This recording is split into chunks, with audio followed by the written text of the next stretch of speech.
I usually like to start out by just taking a look at some of the buzzwords that have become common in the past year or so in retail, and we're going to take a look at some of these as we move further along.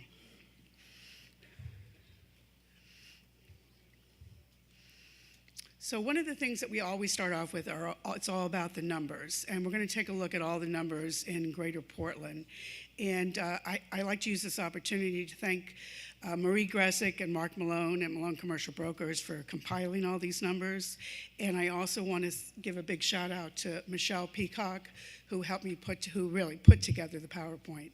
So thank you all for your help.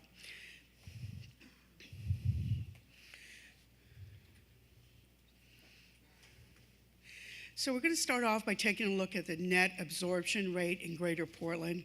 Greater Portland is made up of 6 communities, which are Portland, South Portland, Scarborough, Westbrook, Falmouth, and Cape Elizabeth. We started off the year with a beginning year inventory of about 6,450,000 square feet, of which about 6,127,000 square feet was occupied. At the end of the year, we had 6,085,000 square feet occupied. So we had a loss of net absorption of 41,753 square feet for 2018. The vacancy rate by type of space. The way we look at the spaces are that we compile in Greater Portland are by power center, community centers, strip centers, and single-tenanted buildings, only those that are over 10,000 square feet. So when we look at the power center, you can see that there's about 3.4 million square feet, and we had a vacancy of just over 6.19. The community center and strip centers were really pretty low with 1.69%. When we look at the different towns, South Portland, obviously with the Maine Mall and a lot of retail around it, has the highest square footage, with about 2.9 million square feet. And then we have Portland and Scarborough, which are pretty close behind, with 1.3 million. So South Portland has the highest vacancy rate, just over 8%. And then when you look at Cape Elizabeth, which has about 35,000 square feet, we have a 0% factor. When you look at the national versus local vacancy factor, we hit an all-time low at the end of 2017 with 3.44%. And that rose about 1.5 points up to 5.02% this year at the end during 2018. And the national rose about exactly the same. They were at 11.1, and they went back up to 12.6, which is where they were right around 2015. There are some, we just like to take a quick look at what these large vacancies, what comprises them. And the biggest one really is the Maine Mall, which is about 125,000 square feet. We have the new vacancies at Toys R Us Plaza. Part of the Toys R Us Plaza was filled in with Eastern Mountain Sports, but then Toys R Us itself went out during 2018. So the average lease rate, so they went up, I think, quite a bit during 2018. The prime market is $19 a square foot, and the secondary market is an average of almost $15 a square foot. So I think that they are landlord friendly, but they're not so onerous as that you can't do lease deals in that range.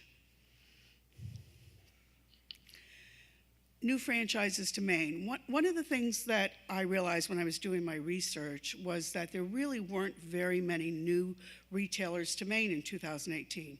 We had Athleta, who moved in during 2018 on that corridor in Middle Street, where you have Anthropologie and West Elm, and Athleta is owned by Gap. And then Duluth Trading came in by the Maine Mall. But we lost some as well. We lost Toys R Us and Babies R Us. And in some areas, we haven't lost Sears yet at the Maine Mall, but I think that we're all anticipating that we're probably going to. Someone was telling me they went over there recently and pretty much all the shelves were empty and there just wasn't much to buy there. So I think the writing's on the wall for that. And Mattress Firm has closed some areas, but that's more a matter of consolidation because they bought Sleepy's. So I think they're more consolidating than running into any issue where they're closing stores. And then the other small retailer that closed at the end of the year was Abercrombie and Fitch in Freeport closed their Gap store, but the Maine Mall store is still doing well. 2018 was a fabulous year for the city of Portland. We were named the 2018 Restaurant City of the Year by Bon Appetit, and I know everybody in this room knows that, but it really was an amazing honor when you think about the size of the city and that we're able to get that type of national attention. And these are a number of the restaurants that moved in during 2018. And the one thing I've always said about the restaurants in Portland, Greater Portland, and all of Maine is that you really need to bring your A game when you come to Maine, because all the restaurants here are of the highest quality, and if they're not going to stay open and they're not going to succeed. And you could see when you were looking at Bon Appetit and reading that article, how many of them were just really becoming renowned restaurants in their own right in a very short period of time.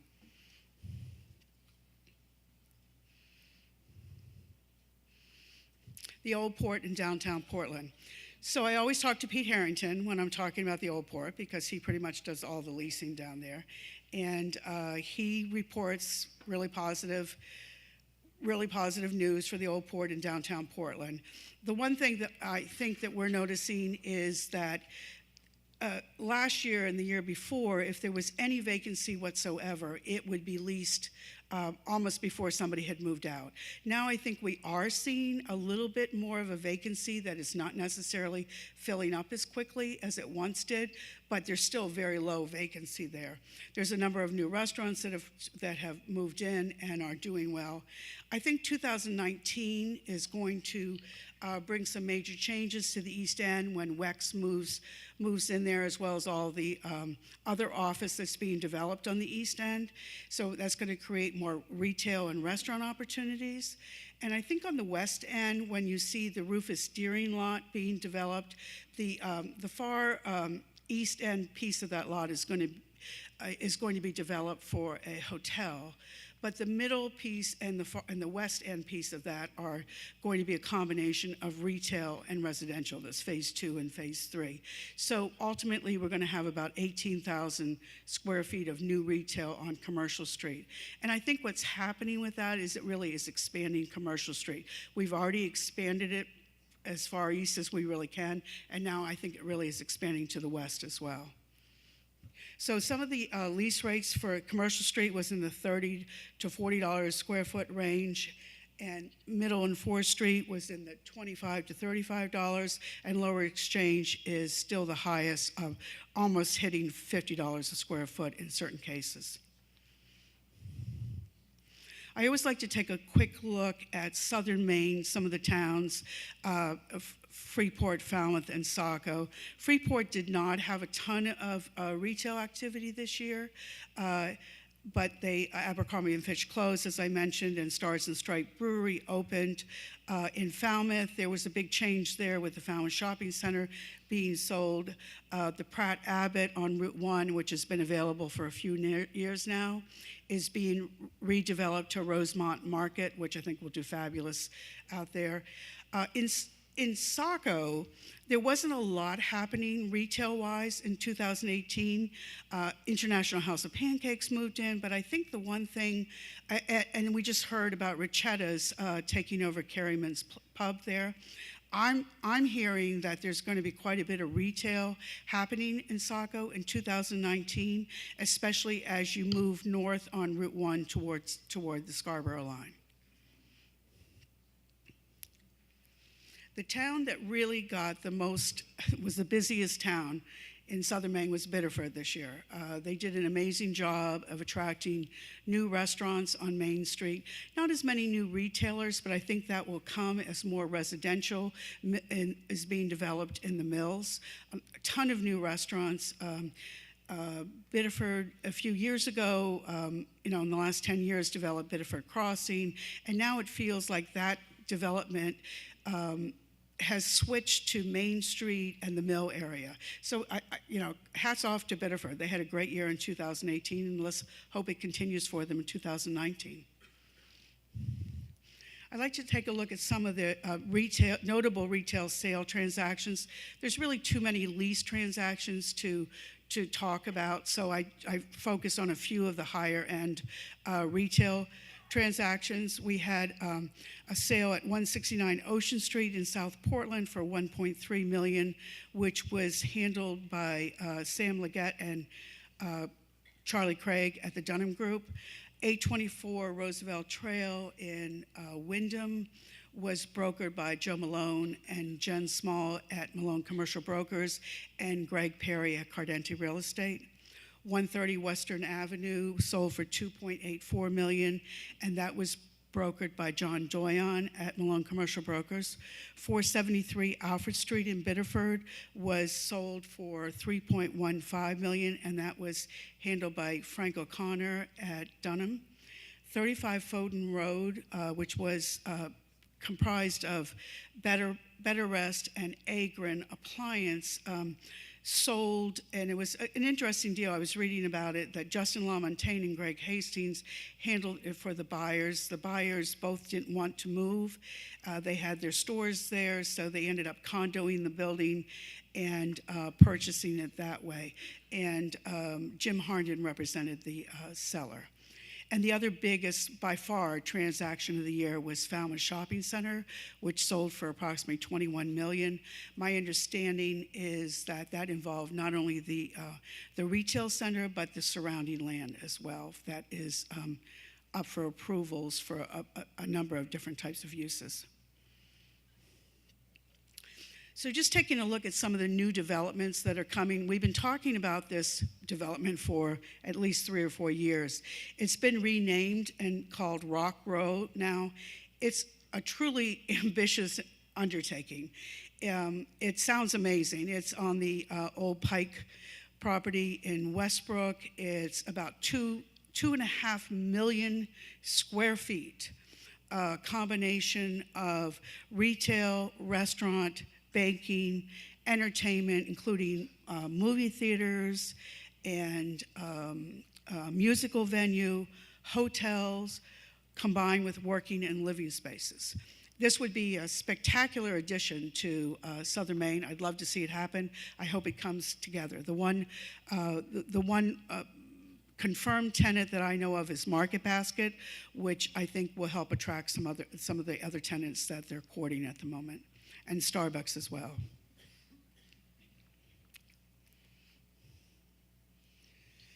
Top retail trends. So I always like doing the retail because I like looking at what's happening in retail, not only just locally, but what are the trends. And some of these trends are, I think the best way to describe them is under experiential retail, which is basically a way for bricks and mortar stores to combine technology and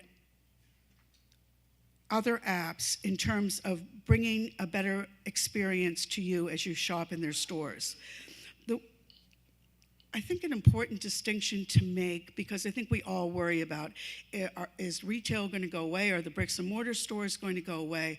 I think an important distinction to make now is that it's no longer about us versus them. It's not bricks and mortar versus e-commerce. What's happened over the course of the last 5-7 years is that as e-commerce has become a much larger part of all of our buying habits, the retailers have turned and really employed the omni-channel strategy, which is they want to reach you in every segment that they can. So a retailer doesn't really care if you buy their product online and have it shipped to your home, or if you buy a product online and you go to the store and pick it up, or if you go to the bricks and mortar store and shop. In all of those instances, you're buying from them and they're creating a loyalty factor. And they also give them opportunities to touch you so that they can reach out to you by email and on your mobile devices. There's some amazing apps that are coming through. There's this new technology which is called Just Walk Out or Scan and Go. And I don't know of any places that it's being offered in Maine yet, but it will be an app on your phone and you won't even talk to a cashier or to check out at all. You will pick up, you'll have the app for that store, you'll pick it up, you'll scan it, you'll put it in your bag, and you'll walk out. And the money will be debited from whatever account you've linked to that. So it really, what they're trying to do is make, when you're visiting the bricks and mortar stores, not only give you a great experience, but make it as seamless as they can. So I think that then there's this other, what is referred to as augmented reality, and I'm sure a number of you are familiar with that as well. But it's pretty fascinating. Like if you take a store, Chip and Joanna Gaines, I think we all know that name from HGTV. They have a store in Texas now called Magnolia, and so or a website that you can shop online. So if you get their app, you can go online or to their store and look at a couch or a chair or a vase or a painting and virtually look at that in your own living space. So you can determine whether it's something that's going to work for you or not work for you. It kind of is taking the guesswork out of it. They're doing that with clothing. They're doing that with Ray-Ban sunglasses. If you want to buy sunglasses, you can virtually try them on to see how they look on you. So I think that all of these trends and trying to use this omni-channel strategy is what's going to keep retail, bricks and mortar retail, doing well. One of the other new trends is retail stores like Kohl's partnering with grocery stores. And the dollar stores. I mean, for years we've been talking about the dollar stores and saying, well, they're really more for when the economy is down. But what's happened is that the dollar stores have created themselves so that they become a necessary part of your shopping experience, so that over 40% of holiday shoppers this year shopped in a dollar store. So it's not just they're just not thriving during a down economy, they're just thriving. So I think that the key to bricks and mortar success is really adapt, adapt, adapt. So I'd hoped to have a bunch of rumors to talk about, but I don't. And one of the reasons being is because Maine Biz came out with an article yesterday or today that talked about that Hannaford Brothers is moving another store into Cook's Corner, which I thought was just a rumor, which I was going to report on today.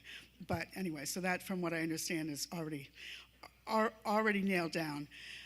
Some of the rumors that I have heard of some smaller retailers and restaurants coming here, is that I know as long as I've been doing real estate, I've heard of Legal Seafoods coming here. I hear finally that they really are going to come here. And I've heard that REI is looking for potentially become part of one of these developments, as well as the new TJ Maxx HomeSense stores is potentially signing here as well. Predictions. I predict that I see 2019 as being a really positive year for retail. I predict that Sears will close. I think that they will.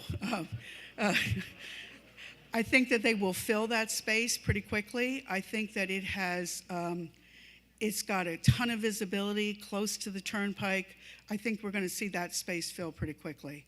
I think that we're going to see rates pretty much hold steady. I think that landlords, although retail is still very vibrant, I think landlords would do well to hold on to the larger tenants they have and not keep, not necessarily looking for huge increases, because I think that a lot of these larger retailers are potentially thinking about downsizing their stores. So I think that you're going to see, I think a lot of that has happened already.